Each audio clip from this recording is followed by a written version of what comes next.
ولجميع المسلمين والمسلمات والمؤمنين والمؤمنات الأحياء منهم والأموات.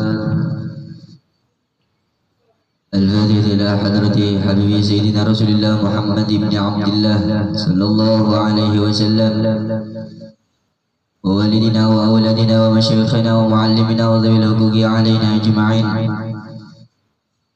سيدنا أبو بكر الصديق، سيدنا عمر بن الخطاب، سيدنا عثمان بن عفان، سيدنا علي بن أبي طالب كرم الله وجهه، الفقيه المقدم محمد بن علي العلوي، شيخ أبو بكر بن سليم، الحبيب محمد بن علوي الحداد، الحبيب أبو بكر العدني بن عبد الله العندروس، الحبيب عبد الله العندروس بن أبو بكر الشكر، كتب الأكوان شيخ أبو يزيد البزومي، كتب المقام شيخ عبد القادر الجيلاني، كتب العالم وكتب القلب شيخ محمد بن أحمد الغزالي، وأهل الشريعة نبي الله موسى عليه السلام، وأهل الطريقة نبي الله إبراهيم عليه السلام، أهل الحقيقة ولياء بن ملكان أبو العباس نبي الله الخضير عليه السلام، وأهل المعرفة حبيبي سيدنا محمد صلى الله عليه وسلم. يا شريعتك ويا طريقتك ويا حقيقتك ويا معرفتك ويا شهادتك ويا كلامك ويا غيبك ويا ليس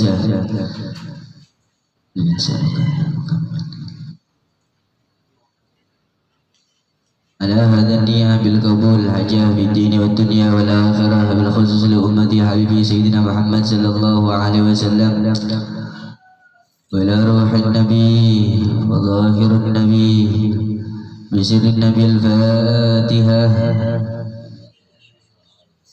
بسم الله الرحمن الرحيم، الحمد لله رب العالمين الرحمن الرحيم مالك يوم الدين، إياك نعبد وإياك نستعين، اهدنا الصراط المستقيم صراط الذين أنعمت عليهم غير المغضوب عليهم ولا الضالين آمين.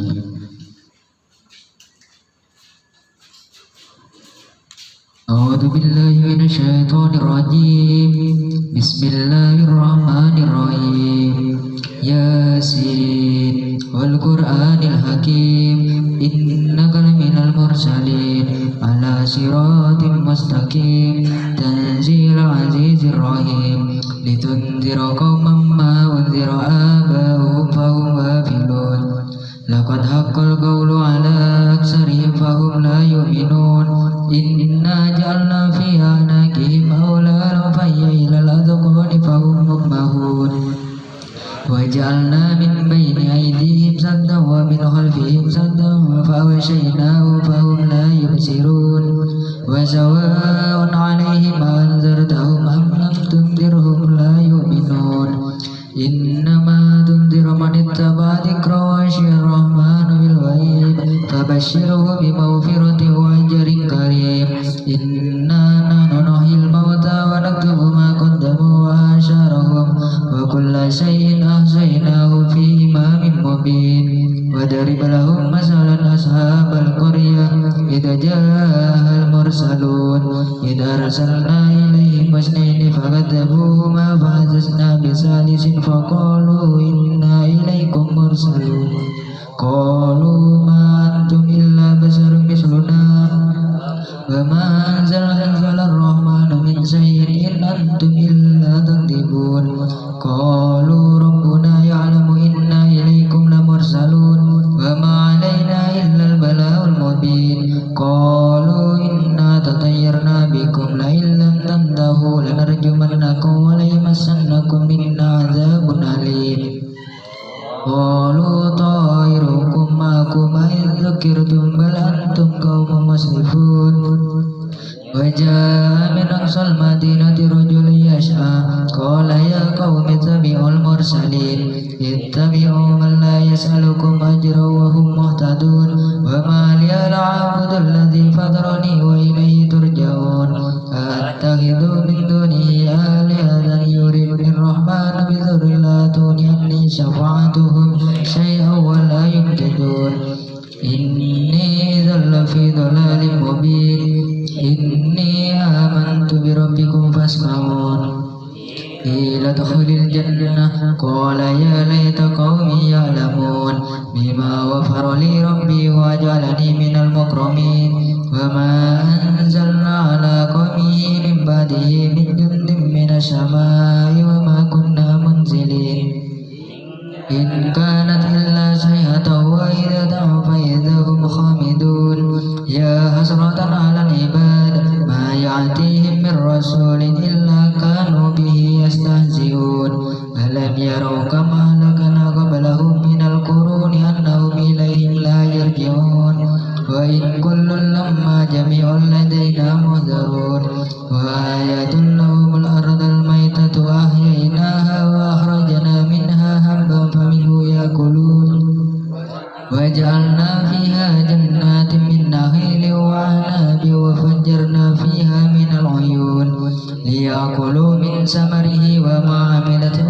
أيديهم أفلا يشكرون سبحان الذي خلق الأزواج كلها مما تنبت الأرض ومن أنفسهم ومما لا يعلمون وآيات لهم الليل نسلخ منه النهار فإذا هم مظلمون والشمس تجري لمستقر لها ذلك تقدير العزيز العليم والقمر قدرناه منازل حتى عاد كالعرجون القديم لا الشمس ينبغي لها أن تدرك القمر ولا الليل سابق النهار وكل في فلك يسبحون وآية لهم أنا حملنا ذريتهم في الفلك المشحون وخلقنا لهم من مثله ما يركبون وإن سنوركم فلا صريخ لهم ولا هم ينقذون إلا رحمة منا ومتاعا إلى حين وإذا قيل لهم اتقوا ما بين أيديكم وما خلفكم لعلكم ترحمون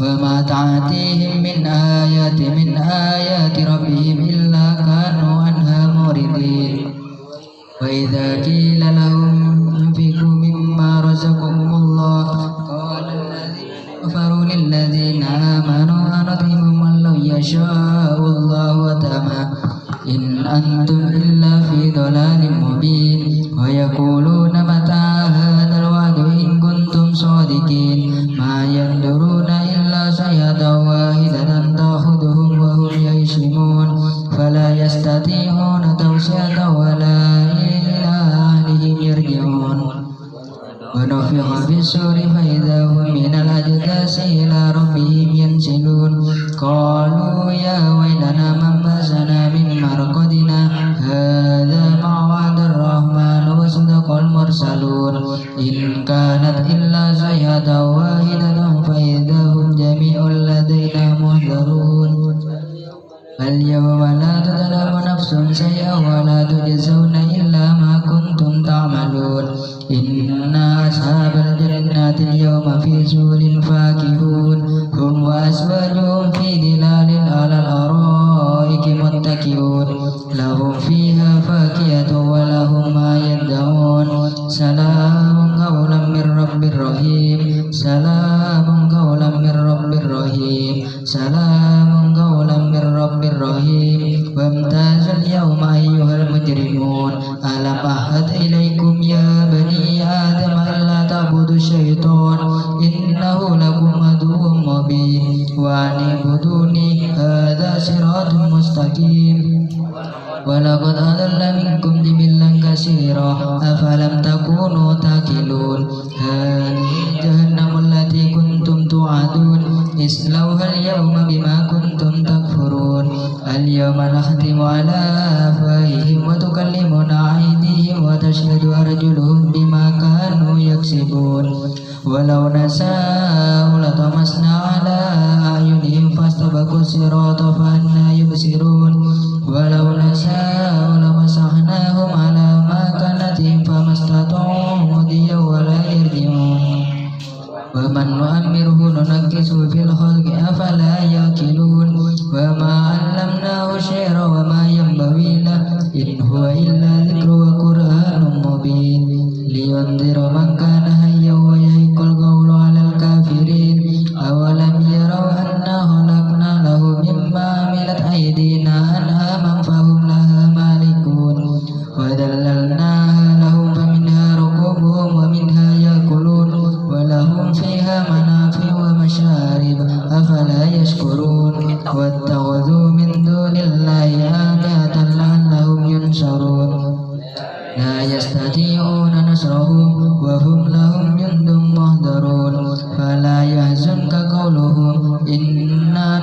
ما يسرون وما يعلنون أولم يرى الإنسان أنا خلقناه من نطفة فإذا هو خصيم مبين وضرب لنا مثلا ونسي خلقه قال من يحيي العظام وهي رميم قل يحييها الذي أنشأها أول مرة وهو بكل خلق عليم الذي جعل لكم من الشجر الأخضر نارا فإذا أنتم منه توقدون أوليس الذي خلق السماوات والأرض بقادر على أن يخلق مثلهم بلى وهو الخلاق العليم إنما أمره إذا أراد شيئا أن يقول له كن فيكون فسبحان الذي بيده ملكوت كل شيء وإليه ترجعون.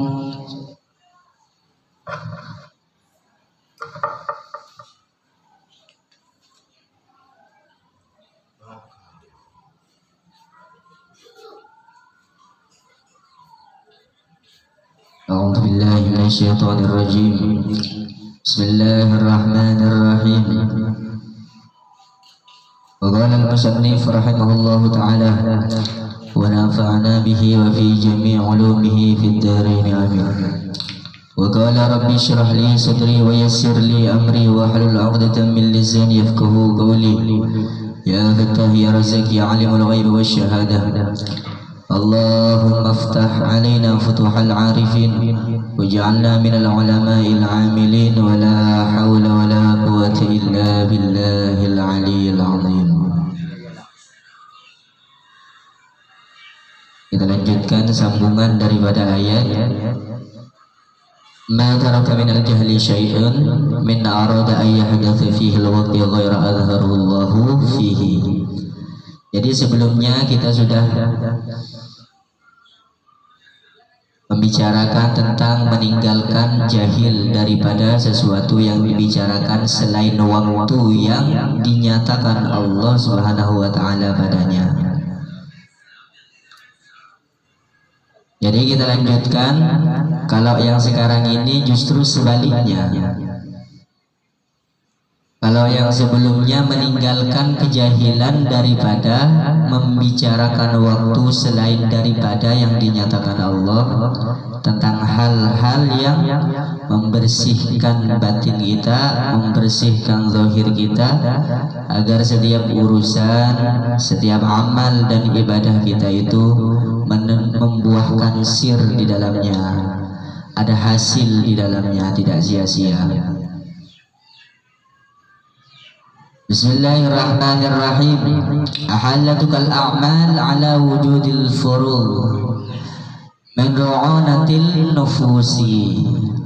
Memindahkan anggota akan segala amal atas puru oleh selesai, yaitu setengah daripada kurang akal segala yang dikerjakan olehmu. Kita pernah berpikir seperti ini. Kalau seandainya saya sholat, itu kewajiban saya. Kalau saya melaksanakan tugas saya, itu adalah tanggung jawab saya. Bagaimana perbedaannya? Seandainya ada tanggung jawab dan kewajiban secara bersamaan, lebih memilih yang mana kita? Tanggung jawab, kewajiban. Kalau bagi orang yang sendirian, yang bujang. Kalau bagi orang-orang yang bujang itu lebih mendahulukan kewajiban. Kalau orang yang sudah berumah tangga lebih mendahulukan tanggung jawab. Kenapa berbeda? Kalau orang-orang bujang itu, kalau melaksanakan tanggung jawab terlebih dahulu daripada kewajibannya, dia akan lalai. Lebih mendahulukan tanggung jawabnya daripada kewajibannya, dia akan lalai. Akan tetapi kalau orang sudah berumah tangga, kenapa lebih didahulukan tanggung jawabnya daripada kewajibannya?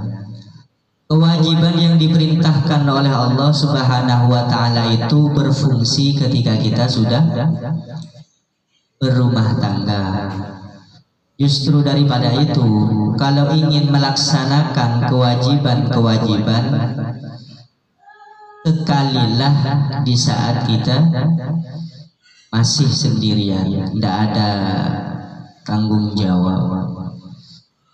Maka bagi orang-orang yang sendirian, yang bujang, yang masih belum bersuami, belum beristri, dahulukan kewajiban, lebih didahulukan daripada hal-hal lainnya. Kalau dia mendahulukan kewajiban-kewajibannya, dia akan berpikir dan berusaha. Kalau masalah urusan kewajiban saya dia utamakan, apalagi urusan-urusan yang lain. Sholat, dahulukan sholatnya. Haluah, dahulukan haluahnya. Tirakat, dahulukan tirakatnya. Kenapa? Dari sisi-sisi amaliyah tadi, spiritual tadi akan menimbulkan jiwa tersebut. Seseorang yang remaja akan menjadi lebih kuat. Dia memang mudah, akan tetapi dia mudah untuk menyelesaikan suatu perkara daripada hal-hal orang yang sudah tua. Makanya sebagian yang lain pernah berpendapat kan, syubanul yaum rijalul ghad. Pemuda-pemuda masa kini adalah penerus generasi masa depan. Kalau pemuda-pemuda sekarang saja sudah lalai untuk melaksanakan kewajiban-kewajiban, maka nantinya kalau dia sudah dewasa, sudah berumah tangga, dia akan mudah lalai dengan tanggung jawabnya. Kalau bagi orang-orang yang masih sendirian, dibiasakan kenapa untuk menyendiri, untuk khalwah, tirakat, untuk selalu mengamalkan amaliyah-amaliyah yang ditentukan oleh Allah. Itu lebih melatih dirinya agar berpikir lebih dewasa, melatih dirinya agar lebih berprinsip, berperilaku, mengambil tindakan itu lebih dewasa. Karena yang ditentukan Allah Subhanahu wa Ta'ala itu lebih utama daripada segalanya. Dan buah hasil daripada perjuangan-perjuangan spiritual tadi akan membuahkan di saat dia nanti sudah berkeluarga. Dia nanti kalau sudah berkeluarga, sebelum berkeluarga dia mengamalkan spiritual. Ketika dia sudah berkeluarga nanti dia akan bijaksana, lebih bijaksana lagi. Bukan lebih mementingkan pikiran dan keegoisannya pribadi, tidak. Kalau seseorang sudah belajar, sebelum dia berumah tangga dia sudah belajar kuat, kokoh, menjalankan spiritual amaliyahnya, dia akan bijaksana terhadap keluarga. Dia tidak hanya menjadi seandainya dia seorang laki-laki, dia bukan hanya menjadi pemimpin rumah tangga, menjadi suami, tapi di manakala dia masih berada di dalam tanggungan suami, dia ada kalanya nanti ada masanya dia bisa menjadi seorang istri. Seorang suami ada kalanya dia berubah menjadi seorang anak. Kenapa?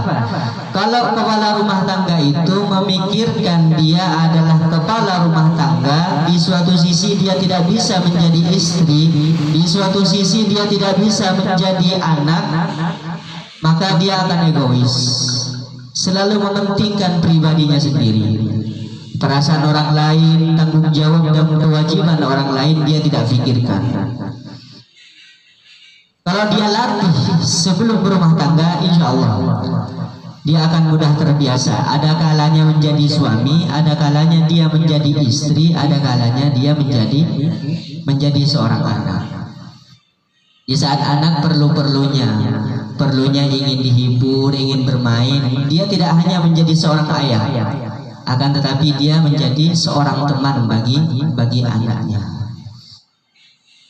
Di saat istri jenuh, sendirian, perlu hiburan, ada kalanya dia menjadi teman bagi istrinya. Begitulah saling menghargai satu sama lain. Jangan minta kita seorang suami dihargai oleh keluarga, dihargai oleh istri, Sedangkan kita sendiri tidak bisa menghargai perasaan orang lain. Sedangkan kita sendiri tidak bisa memaklumi kesalahan-kesalahan keluarga anak istri kita.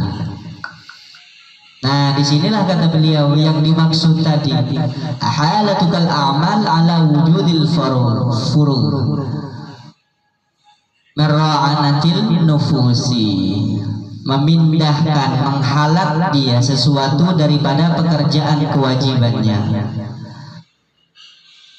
Yang lebih diutamakan lagi, umumnya kalau orang yang sudah berumah tangga tadi lebih mendahulukan tanggung jawabnya, nafkah zahir batin terhadap keluarga. Kalau bagi yang bujang mendahulukan kewajibannya. Kalau bagi yang umum, nah tentukan dari para berdirinya masing-masing. Kalau dirinya itu kedudukannya di mana? Ada situasi dan kondisi tertentu. Jika seandainya yang lain bisa diganti, akan tetapi itu tidak menyakiti dan menyinggung, tidak merugikan, maka gantilah. Akan tetapi jika mengganti sesuatu tersebut bisa merugikan orang lain, bisa menimbulkan hal-hal yang negatif terhadap penghasilan orang lain, perasaan orang lain, perbuatan daripada perbuatan kita itu merugikan orang lain, maka dahulukan tanggung jawab kita.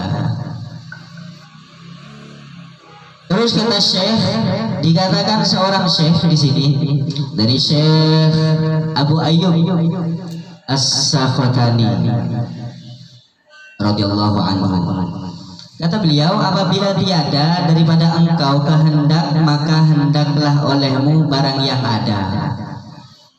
Jangan sesuatu yang jauh dipikirkan terlebih dahulu.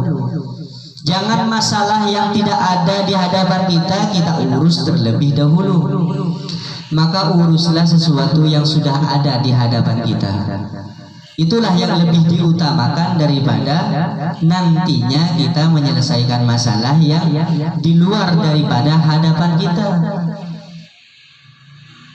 Kenapa kita selalu dilatih hati kita, selalu dilatih kepribadian kita, selalu dilatih prinsip-prinsip kita. Kenapa? Agar kita tidak salah memilih sesuatu. Kalau kita sudah salah memilih sesuatu, apalagi kita sebagai pemimpin. Kalau kita sebagai pemimpin salah mengambil sesuatu, maka salah yang lain pula. Kalau orang-orang awam, orang-orang biasa mengambil tindakan sesuatu salah, ya dia bisa perbaiki. Kalau menjadi seorang pemimpin salah satu, maka salah semuanya. Salah satu aja di antara yang banyak, satu aja yang salah, maka banyak pula yang salah. Daripada itu perlunya apa?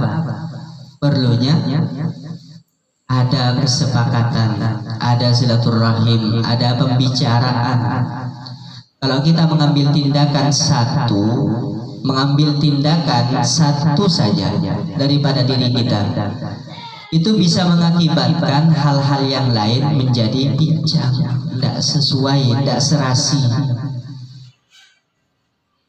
Syatanal baina yadul bihi wa baina min may yastadil alaihi almustadil bihi araful haqqu li ahlil wa athbatul amra min wujudil asliha. Jauhlah antara yang mengambil dalil dengan dia, dengan antara yang mengambil dalil atasnya. Mengambil dalil atasnya, mengambil dalil dengan dia itu jauh berbeda. Kalau mengambil dalil dengan dia, itulah yang sebenarnya. Kalau mengambil dalil atasnya, berarti dia ingin dibenarkan dengan kesalahannya dengan mengambil dalil-dalil yang ada. Kalau mengambil dalil yang ada, itu biasa, asalkan jangan menuntut kesalahan kita dibenarkan oleh orang lain dengan mengatasnamakan dalil-dalil. Semoga para kiai-kiai kita, ulama-ulama kita sekarang dikasih jalan oleh Allah, diberikan jalan yang lurus. Mengambil dalil, semoga mengambil dalil demi kemaslahatan, bukan mengambil dalil demi keuntungan pribadi. Kan banyak sekarang ini yang lagi viral-viralnya mengambil dalil ayat, mengambil dalil Al-Quran, mengambil dalil surah, mengambil dalil ijma, mengambil dalil hadis, mengambil dalil aslafun soleh, tapi dalil-dalil tersebut diperuntukkan kepentingan pribadinya sendiri, bukan demi kemaslahatan orang banyak, bukan demi umat, bukan demi bangsa, bukan demi apa? Rahmatan lil alamin, bukan menjadi rahmat, akan tetapi menjadi keuntungan pribadinya. Semoga kita doakan. Ya kalau sepintas sekarang ini mengambil dalil itu mengambil dalil kepentingan. Kalau saya lihat, ya memang siapa saya mau menilai para kiai-kiai dan habaib-habaib kita. Tapi kalau kita nilai, kalau kita lihat itu mengambil dalil dan ayat serta surah itu demi kepentingan kepribadiannya, demi kepentingan pribadinya sendiri. Ambillah suatu dalil, kata beliau Imam Ibnu Athaillah. Makanya perlulah para kiai-kiai memperdalam tentang al-hikam. Soalnya hikam ini memperhalus. Sesuatu yang dibolehkan itu di dalam hikam biasanya tidak boleh. Sesuatu yang diwajibkan kalau di dalam hikam biasanya bisa menjadi sunnah, yang sunnah bisa menjadi wajib.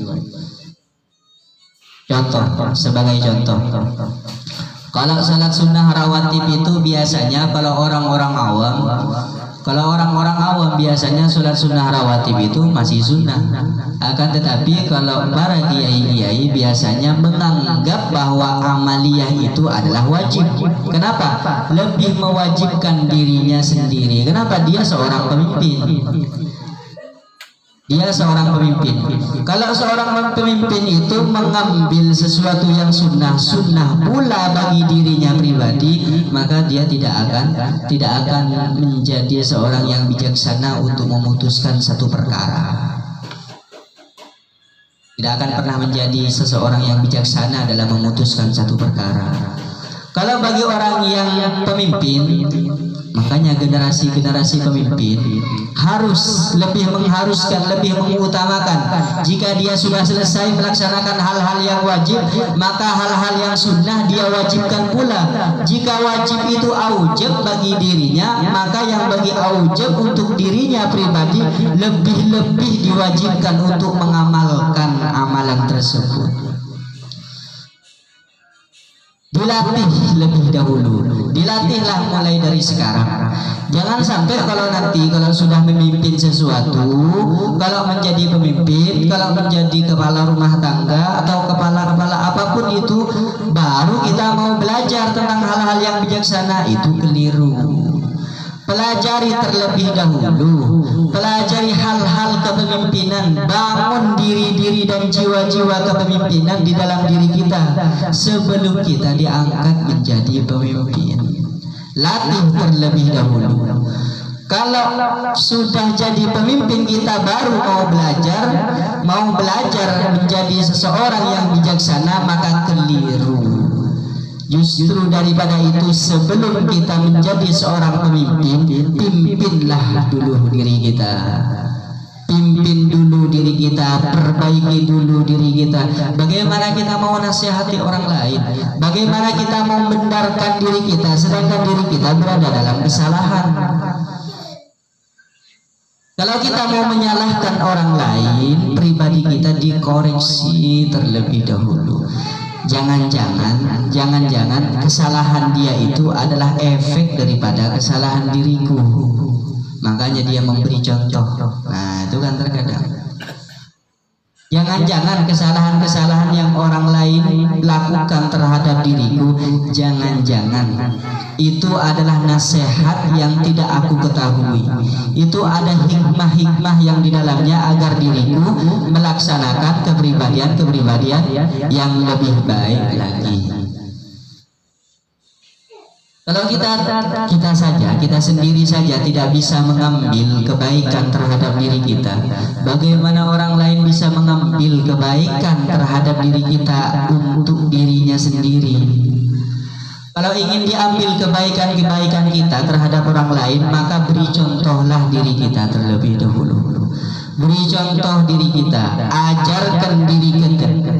Diri kita ini ajarkan selalu, ajarkan akal kita untuk berpikir lebih jernih. Ajarkan hati kita untuk selalu membersihkan daripada kotoran-kotoran hati. Ajarkan langkah kita, kaki kita agar melangkah kepada tempat-tempat yang bisa bermanfaat untuk diri kita maupun bermanfaat untuk orang lain. Ajarkan tangan-tangan kita agar memegang sesuatu yang hak, bukan memegang sesuatu yang lain daripada hak kita. Kalau kita melatih diri kita, mengkhususkan diri kita pribadi terhadap sesuatu yang lain, maka insya Allah dia akan menjadi seseorang yang bijaksana dalam memutuskan satu perkara. Kebijaksanaan itu tak perlu tua, tidak. Kebijaksanaan itu memutuskan suatu perkara tak perlu tua.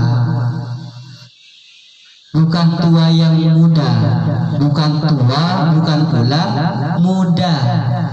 Tak perlu tua, tak perlu muda. Kita ini perlu yang bijaksana. Makanya syukur-syukur semestinya apa? Semestinya yang tua itu lebih bijaksana daripada yang muda. Kalau sampai yang muda bisa berbuat lebih bijaksana daripada yang tua, itu teguran semestinya bagi yang para tua-tua untuk lebih berbuat dan bersikap bijaksana lagi. Kok yang muda bisa bijaksana, yang muda bisa melaksanakan tanggung jawab serta kewajibannya, kok saya enggak? Sedangkan saya lebih tua dari dia, itu teguran terhadap orang-orang yang sudah tua, yang menganggap dirinya tua, yang menganggap dirinya sebagai tetua di masyarakat, tetua di dalam rumah tangga, tetua dalam keluarga. Lebih bijaksana lagi lah untuk memilih. Tua muda itu tidak menjadi perkara. Yang menjadi perkara itu pribadinya. Kalau yang muda bisa menjaga pribadinya, bisa menasehati dirinya sebelum menasehati orang lain, sebelum menyalahkan orang lain, maka itu adalah hal yang benar. Cuman kebanyakan sekarang ini apa? Kebanyakan kalau sudah dirinya merasa tua, merasa bisa, merasa menjadi seorang pemimpin, merasa menjadi memutuskan, saya yang memutuskan suatu perkara yang benar, maka itu pilihan yang salah.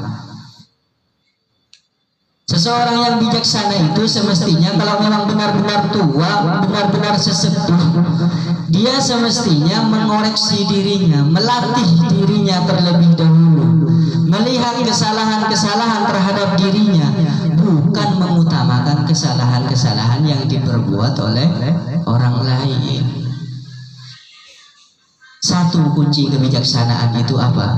Satu, kebenaran di atas kebenaran dalam memutuskan suatu perkara itu apa? Kebijaksanaan terhadap dirinya. Latih dirinya untuk berilmu, latih dirinya agar sesuatu yang sakit itu bisa dianggap enak. Bisa enggak? Jika sesuatu itu bisa membuat manfaat, sekalipun dia menderita, sakit, susah payah, dia perjuangkan, dia adalah pewaris-pewarisnya para nabi. Itulah yang disebut para ulama. Al-ulama warasatul anbiya itu. Pewaris-pewarisnya para nabi, pewaris-pewarisnya para rasul itu tak semudah yang kita pikirkan. Kita pikirkan terkadang para nabi-nabi, para rasul-rasul ketika mendapatkan mukjizat daripada Allah Subhanahu wa taala, beliau itu mulia. Kemudian kita berencana, kita berpikir, kita bercita-cita agar mendapatkan karomah-karomah seperti yang didapatkan para nabi dan rasul.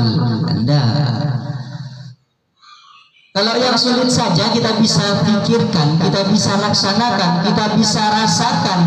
Yang rasa sakit tersebut jika menjadi manfaat kita perjuangkan agar keberhasilan keberhasilannya itu pilihan yang sebenar-benarnya pilihan. Ambil dalil. Dalil itu apa? Dalil itu bukti. Ayat itu apa? Ayat itu tanda. Jadi kalau kita selama ini belajar Al-Quran, belajar Al-Quran itu kita belajar membaca, menulis, panjang pendeknya kita baca, kita teliti makhrajul hurufnya, kita teliti, maka setidaknya kita latih diri kita bagaimana semestinya kita di saat membaca Al-Quran. Kalau kita membaca Al-Quran, makhrajul hurufnya saja kita teliti, sen, shin, kita teliti, semestinya itu tidak hanya sebatas tulisan dan bacaan. Semestinya kita sadari dengan pribadi-pribadi kita, dengan diri-diri kita ini pelajari, teliti, koreksi. Kalau makhrajul huruf saja harus fasih menyebut hurufnya, bagaimana diri kita? Benarkah saya melangkah seperti ini? Benarkah saya berprasangka seperti ini? Benarkah akal pikiran saya ini berpikir seperti ini? Semestinya kita belajar yang demikian. Makanya belajar Al-Quran itu wajib. Belajar Al-Quran, membaca Al-Quran itu wajib.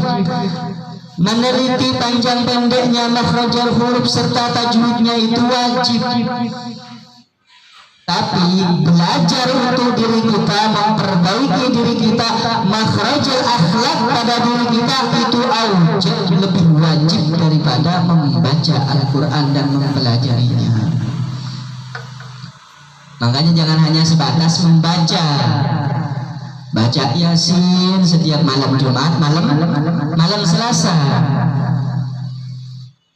Jangan cuma hanya baca, silahkan baca sebanyak-banyaknya. Baca surah Al-Kahfi, baca Al-Waqi'ah, baca Al-Mulk. Silahkan baca, silahkan tulis, silahkan renungkan, silahkan teliti makhrajul hurufnya. Tapi jangan lupakan teliti pula diri kita, teliti pula akhlak kita, teliti pula kepribadian kita. Kalau makhrajul huruf di dalam Al-Quran saja kita teliti, kok tidak bisa meneliti kita sendiri? Masa kita lebih bisa, lebih kelihatan meneliti kesalahan orang lain daripada kesalahan diri kita? Ayat itu tandanya ada di kita. Dalil itu bukti adanya kita ini, makanya bukti pula kita ini agar berbuat lebih bijaksana. Wa ma arsalnaka illa rahmatan lil alamin. Tidak aku utus engkau. Tidak berarti kalau sesuatu ayat itu dimulai dari yang tidak, linidot namanya, tidak yang lain tidak kecuali menjadi rahmat. Nah, macam itu cara membacanya, seperti itu. Kalau di dalam Al-Quran, wa ma arsalnaka illa rahmatan lil alamin, tidak aku utus engkau wahai Muhammad kecuali menjadi rahmat bagi sekalian semesta alam. Kalau kita sudah membacanya, sudah membaca wa ma arsalnaka, tidak aku utus engkau, di situ kita baca, maka praktekkan pula dalam kehidupan sehari-hari. Tidak diutus saya, tidak disuruh saya, tidak dikerjakan oleh saya kecuali menjadi rahmat. Tidaklah aku melihat kecuali penglihatanku menjadi rahmat. Tidaklah aku berbicara kecuali pembicaraanku menjadi rahmat. Tidaklah aku berpikir kecuali pemikiranku menjadi rahmat. Tidak pula aku merasakan sesuatu apapun kecuali rasaku ini menjadi rahmat. Tidak pula aku melangkah ke tempat apapun dan dimanapun kecuali tempat tersebut menjadi rahmat bagi diriku. Begitu semestinya membaca Al-Quran. Karena Rasulullah SAW ketika disuruh membaca oleh Jibril, Iqra ya Muhammad. Kalau kita berpikir Iqra itu hanya membaca dan menulis, maka salah pengertian kita selama ini. Soalnya jawaban Rasulullah apa? Jawaban Rasulullah, wahai Jibril, saya ini ummi. Ummi itu apa? Tidak bisa menulis, tidak bisa membaca. Kok masih antum paksakan, antum suruh saya untuk membaca? Bukan membaca, bukan membaca tulisan, bukan bacaan yang kamu harus teliti. Bacalah dirimu Muhammad. Kenapa Allah ciptakan engkau zahir wahai Muhammad? Kenapa Allah ciptakan engkau batin wahai Muhammad? Itu yang kau baca. Makanya ada tanda, ada ayatnya, ada tanda dan ayatnya. Kalau ayatnya sudah ada, kalau tandanya sudah ada, jangan cukup hanya sekedar dibacaan saja, amalkan.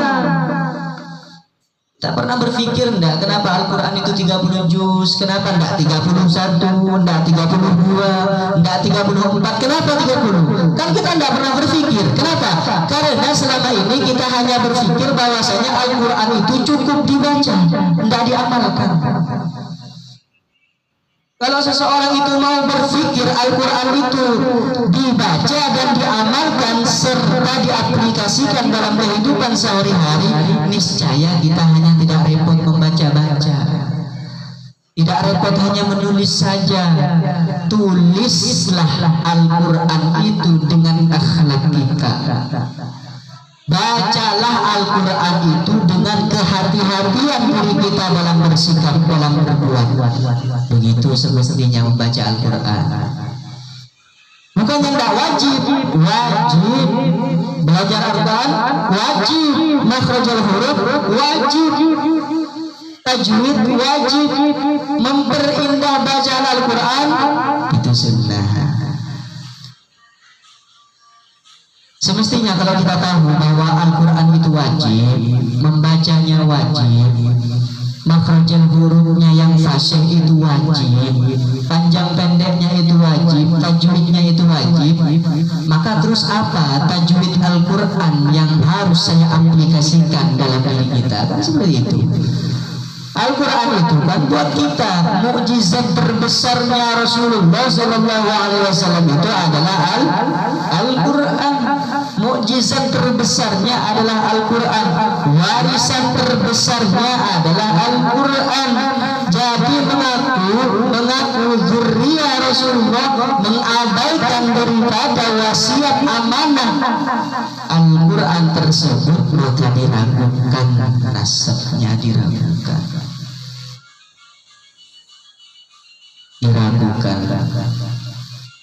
Belajarlah Al-Quran, belajar pula untuk mengamalkan, belajar pula untuk mengaplikasikan. Jangan hanya mengambil bacaan Al-Quran untuk memenangkan diri kita dalam suatu perkara, bukan mengambil dalil serta ayat itu demi menguntungkan pribadi kita. Tidak.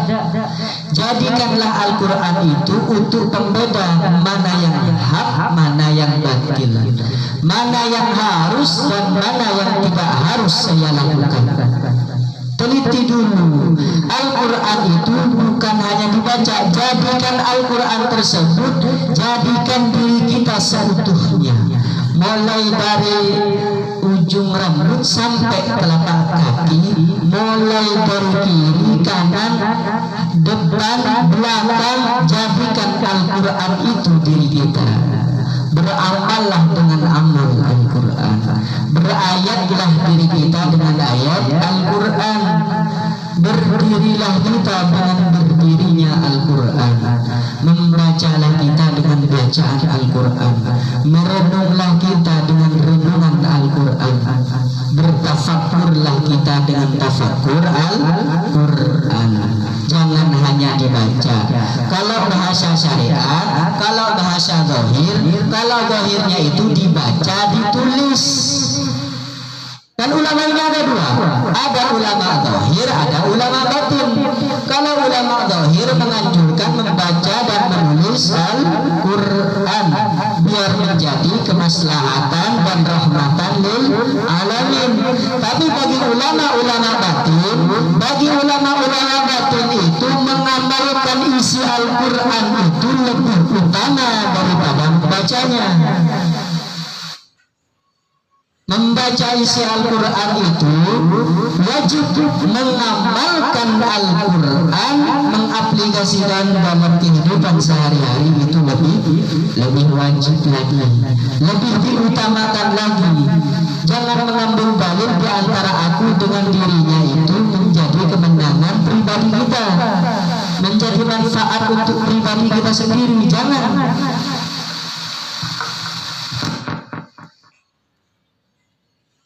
Jadikan manfaat-manfaat. Kalau bisa bermanfaat untuk diri kita, jadikan pula manfaat untuk orang lain. Fikirkan dulu manfaat itu, rahmatan lil alamin tersebut buat orang lain dulu.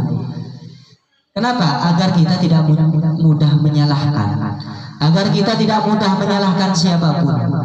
Jadi seandainya terjadi kesalahan-kesalahan di masyarakat, kesalahan-kesalahan di hadapan kita, di sekitar kita, kita mudah merenungkan, kita mudah menyadari, bisakah saya mengaplikasikan, bisakah saya menghindarinya terlebih dahulu sebelum saya mengatakan. Pelajari dirimu terlebih dahulu sebelum kamu koreksi dan pelajari baik buruknya orang lain. Karena baik buruknya orang lain itu menjadi pelajaran buat diri kita.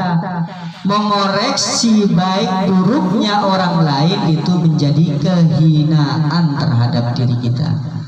Sebaik-baiknya seseorang kalau masih melihat titik celah salahnya orang lain, maka di situ kebenaran dan kebaikan kita masih kotor, masih batal, masih ditolak. Kalau seseorang itu beramal, berbuat yang baik, yang bijaksana, yang benar, yang hak, dia sudah kerjakan, tapi pandangan terhadap orang lain dia tidak bisa memperbaiki, maka perbaikan terhadap dirinya, kebenaran dan kebaikan di dirinya itu masih belum baik, masih belum benar. Kalau kita sekecil biji zarrah saja melihat aibnya orang lain, melihat kesalahan orang lain, berarti kebaikan kita selama ini masih belum baik. Kebenaran diri kita selama ini masih belum benar. Kebijaksanaan terhadap diri kita masih belum benar, masih belum bijaksana, masih belum baik, masih belum hak. Kenapa? Kalau masih kesalahan terhadap diri orang lain kita lihat. Semestinya kesalahan terhadap orang lain itu menjadi apa? Menjadi pelajaran buat diri kita. Kalau orang lain berbuat salah, pelajaran buat diri kita apa? Semestinya, seharusnya kita tidak berbuat salah, semestinya dia berbuat salah. Ambil pelajaran, bukan menyalahkan orang lain lebih utama, mengoreksi kesalahan dirinya tidak ketahuan, tidak kelihatan. Jangan sampai melihat orang lain yang salah, tapi kesalahan diri kita tidak kita lihat. Kalau orang melihat kesalahan orang lain itu lebih utama daripada melihat kesalahan dirinya, selamanya dia tidak akan pernah bisa bijaksana. Selamanya dia tidak akan bisa memutuskan perkara dengan bijaksana. Selamanya dia tidak bisa berbuat baik.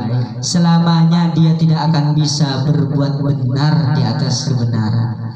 Yang disebut nurun ala nuri, kebenaran di atas kebenaran itu apa? Mengoreksi kesalahan di atas kesalahan diri kita agar lebih baik lagi. Bukan melihat kebaikan di atas kebaikan diri kita. Kalau diri kita membiasakan melihat kebaikan di atas kebaikan diri kita akan menjadi sombong, angkuh. Nurun ala nuri itu memperbaiki. Kalau saya bisa berbuat baik sekarang, besok saya lebih baik. Kalau sekarang kita bisa berbuat baik, besok kita tidak bisa berbuat baik, maka kita rugi. Seperti kata Rasulullah SAW ketika ditanya oleh Rasulullah kepada para sahabat, tahukah kalian orang-orang yang rugi? Kata para sahabat, orang yang rugi itu ya Rasulullah dia banyak modal.